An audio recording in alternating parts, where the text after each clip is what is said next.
Okay, so this relation, which is the ideal relation, it's valid for a small part of the curve. Suppose I take copper and I see that I'm going to change the temperature of 100 to say 110, which is a small region of 10 Kelvin variation. So this region I can approximate as a straight line. So for this region, I can use this straight line relation. In that case, the rho naught will correspond to rho at 100. Using that rho 100, I can find up to rho at up to 110 approximately using this relation. But I want to apply. That's what I want. Yeah. But if suppose you want to apply for this larger region, rho naught to correspond to this temperature, then this thing deviation will be more. So this for an ideal material, but for realistic material, if I choose a small region, small range of temperature, I can use this thing as an approximate relation. Okay, so this is for a copper material. But can I design a new material for which this relation becomes a straight line, so that it will become easier for me to use it? So such a material is called nichrome. Okay, that material will have a linear variation of resistivity. So once I have this thing, it's easy for me to use for a wide temperature range. Wide temperature is 200 to 800 in a linear fashion. So this nichrome is a alloy. Alloy is basically made by, it's man-made. Copper is as you get from the earth. You're not doing any change to it. So this alloy is nickel plus chromium plus iron, I think. Nichrome is nickel plus chromium plus iron, I think.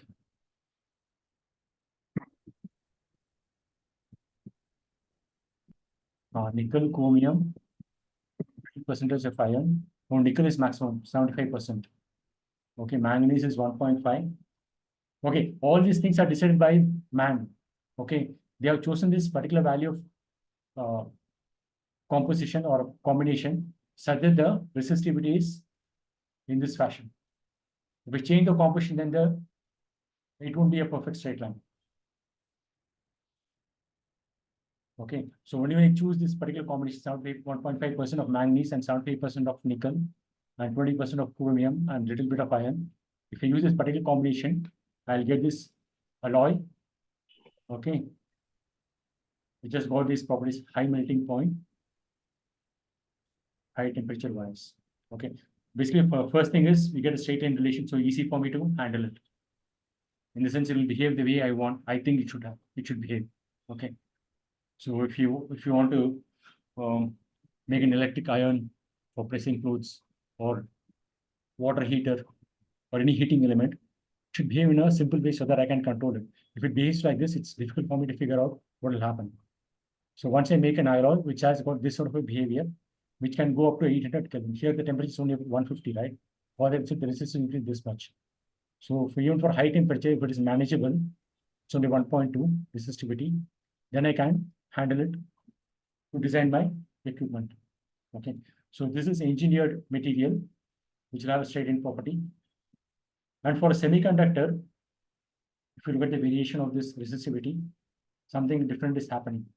As I increase the temperature, say from this value to this value, the resistivity is going down from here to here.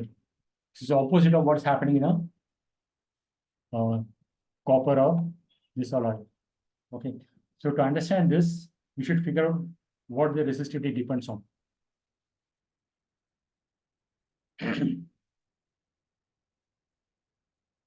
Okay, so this resistivity, we are defining the first part.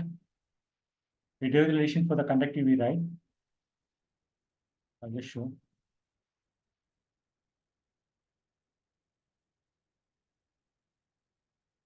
In the first part, we discussed the drift current for the first time. Here goes the expression for this conductivity. Okay, to get this relation, you just have to, starting point is this one, drift velocity is u plus 80, and this have to, and current, one more understanding is there. Okay, if I follow these two steps, I'll get this relation, which I already done in the class. Okay, the basic idea is here is the amount of charge is crossing this area in a time delta t is the amount of charge present in this volume, which is of the size Vd into delta t, because the electron present here will cover a distance of VD into delta T and come up to here. The electron here will come travel a distance of same distance VD delta and come up here. And the electron here will travel a distance up to this one and come up to here. So the electron which is here will not cross this area, it will come and stop and will come up to here. Will not cross this area. So in a time delta T, only the electrons present volume of size, this area into this VD into delta T will cross this area. That will contribute to the current.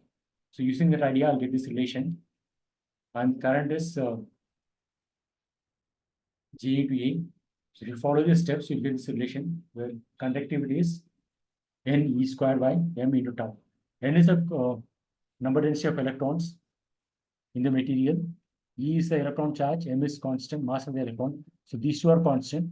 N is the material property, and tau is also a material property, also depends on the temperature. Because the temperature increases, tau will decrease. So just remember this relation. Sigma is this one.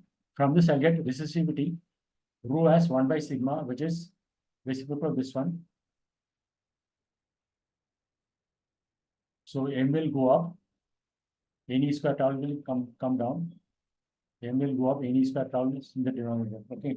So as the temperature increases, the relaxation time will decrease because collision will happen more often. So tau will decrease. Okay. And for metals like copper, N, it's independent of temperature because N is in a copper system. Suppose you take a copper conductor, there will be some amount of copper atoms per unit volume, right? N atoms per unit volume. You can take in meter cube SI units. Okay. So this will not change much as I increase the temperature. Okay. And each of copper atom will give me one electron, one free electron. So N is number of free electrons per meter cube. And since one atom is giving one free electron, these two will be equal. Okay.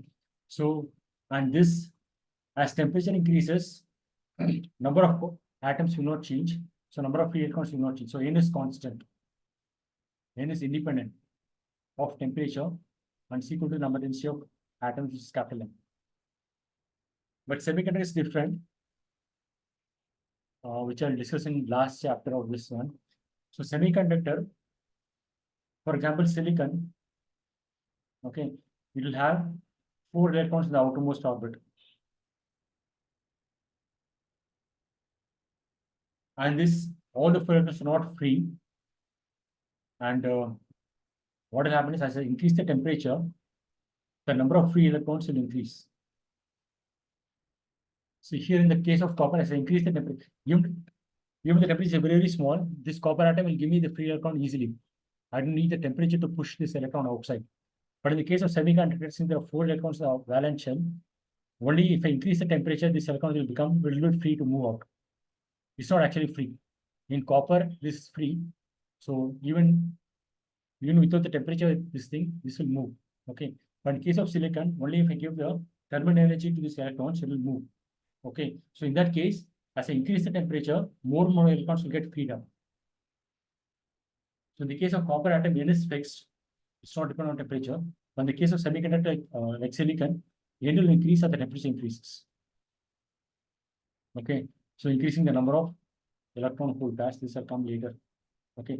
So basically number of free electrons will increase. So since this resistivity also depends on N, so in the case of semiconductor, as temperature increases, tau will decrease because of collision time is decreasing, but N is also increasing because number of free electrons are increasing, but increase in N is much higher compared to the decrease in tau.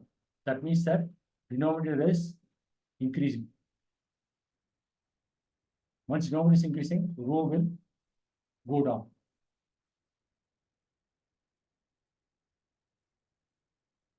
That's what is happening here.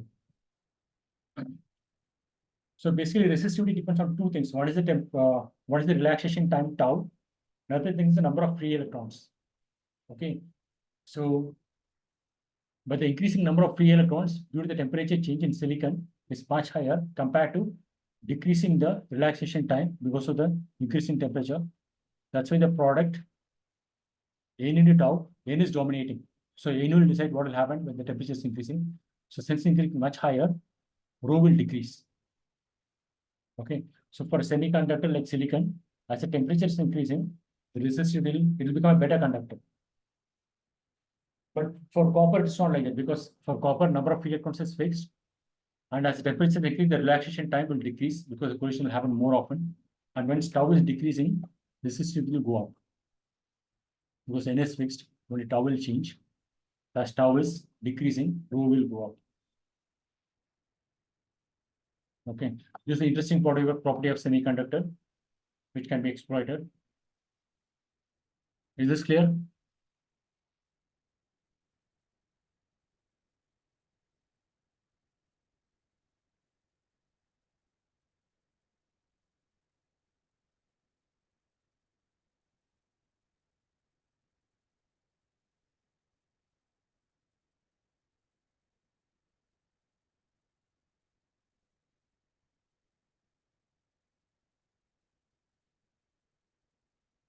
Okay, these are simple problems you can try. Example in NCERT, third one, fourth one, or the first two. Okay, let me try a simple question. This one, consider thin square sheet. Okay, it's a flat sheet. It looks flat, right? Of side length L, this length is L, and thickness is T. Thickness is small, the thin sheet T, and material resistivity is rho. Resistance between the two opposite faces, which is shown shaded here. So the current will enter like this through this face, okay, and leave the other face like this. So since the current is flowing through the middle, there will be some resistance, right? So what is it? So what does the resistance depend on?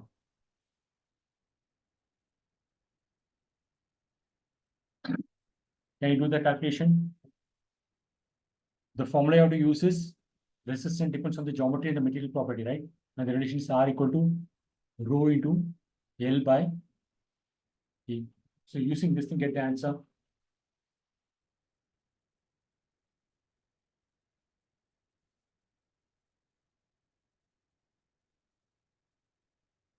Just try.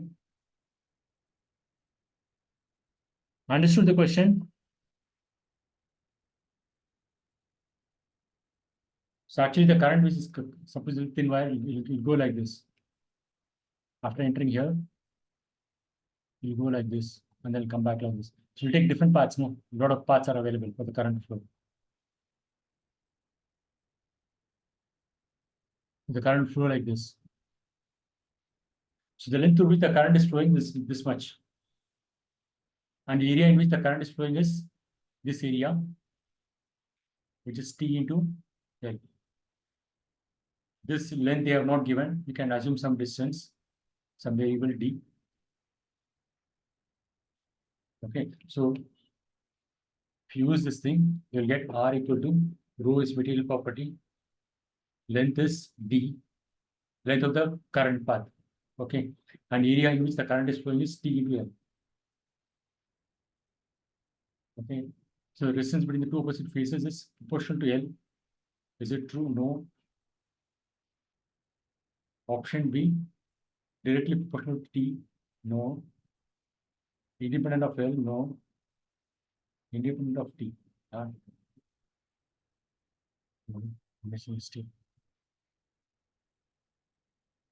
Resistance is rho into L by A. You know, L is D. Area is what? T into L. Okay.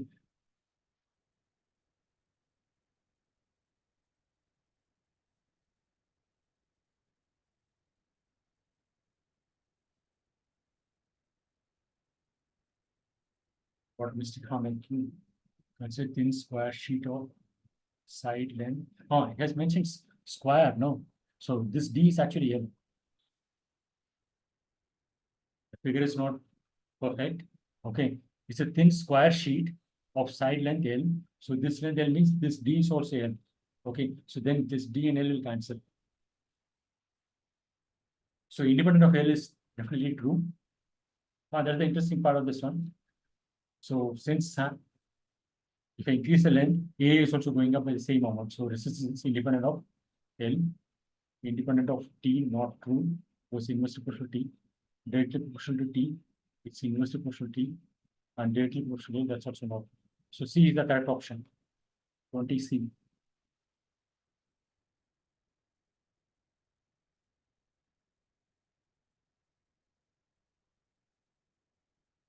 Option 2.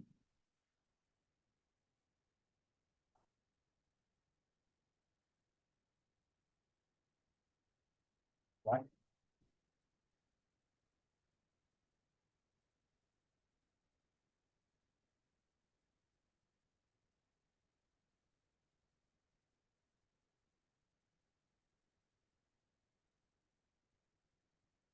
No, according to this. Okay, I'll check and tell you later. Is this clear?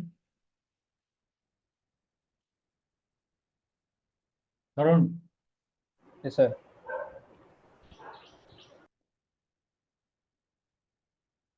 I can just Google this one to get the answer. Okay, fine. So couple of minutes. So all the homework questions are done.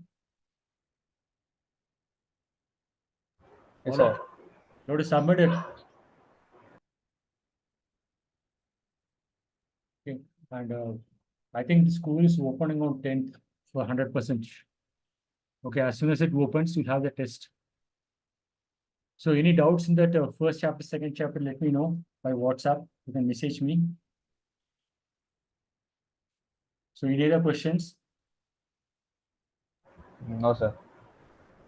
So now if we change the sides from where we are seeing it, will actually change, right? Yeah. If we change the direction of current like this, then it should be different. Yes, sir. That's why it's not in some sense it's not isotropic because it's not a. If we make the current flow through these two, then the length of the current path is L, and the area is T into L. Actually, this is same because it's square. What third possibility is this one, like this way. Then the length is small t, and the area is L square. So this here there is essentially much more because much less because area is high, no, and length is less.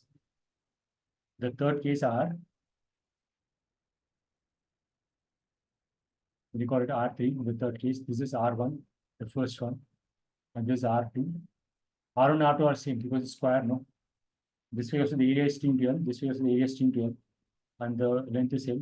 But R3 the area is larger, L square, but the length is short, T. Rho into T by L square. So this will be the minimum value, minimum resistance. And these two are equal and will be maximum. Is that clear? T is small. T is the thickness of the sheet. Yes, sir. L is the other two dimensions. So we'll close if there is no questions. Learn CBSE, solve as many questions as possible because you can check your understanding only by solving problems. Sorry, sir, I didn't understand. Just by reading the NCERT theory part, okay, will not do. You have to solve more and more problems. When you solve problems, you will get the better understanding of the concepts. Okay, so learn CBSE got a lot of questions. Most of them are repetitive, so you can skip if it's repetitive. But solve as many questions as possible from Learn CBSE. I've already given the link, no?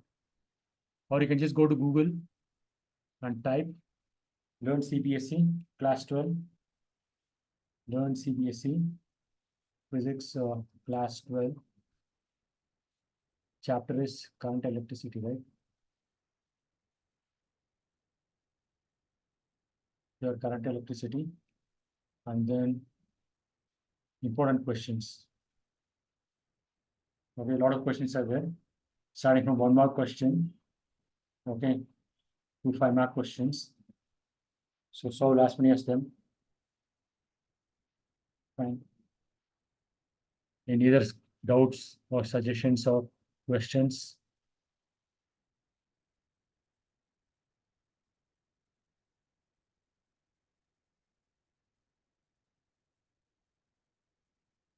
So first 2 chapters, if you have any doubts, let me know. Read NCERT book and then solve problems. That's the only way. Okay. More than half the time you should spend in solving problems. How many times you read the theory? It's the same theory, right? So you have to check your understanding of theory. And nowadays, almost 90% of the questions in the board exam is problems. You can check the previous year's question paper, previous last 2 years. So as many problems as possible you can solve, we should solve. And only while solving problems, you'll check whether your understanding is correct or not. And don't look at the solution as soon as you see the question. First attempt on your own. And if you don't get the answer, just look at the solution partially and then try again. Okay. Only when you try on your own, you get the answer. Okay, fine. We'll close now. Yeah. Sir, attendance, sir. Sorry. Just a minute. I'll take it. Attendance. Hold on. No, just one. Don't close. I'll just take a snap. Sir, can you ask everyone to speak out, sir? Like I'm present, because most of the time, like people are not even attending the class. Just a minute.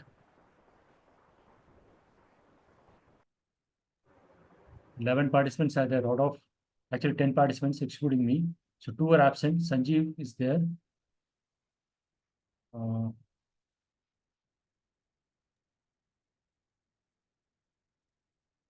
Kavinia is there or not?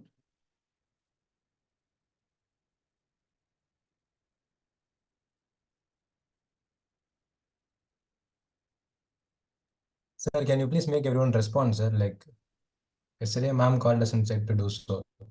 Okay, now it's too late. Well, we'll do it next time. No, it's actually I'm taking a snap. No, right now it's these people are there. Only thing is they go in the middle. Yes, sir. Who is But some absent? people, they I think Mohita is there. Other girl is not there.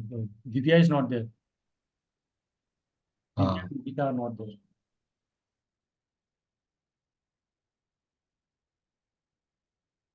Okay. Next time we'll force them to speak each. Okay, close now. Is that okay? Okay, bye. Thank you, sir.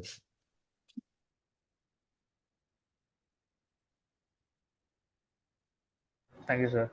Yeah, Thank you, sir. bye.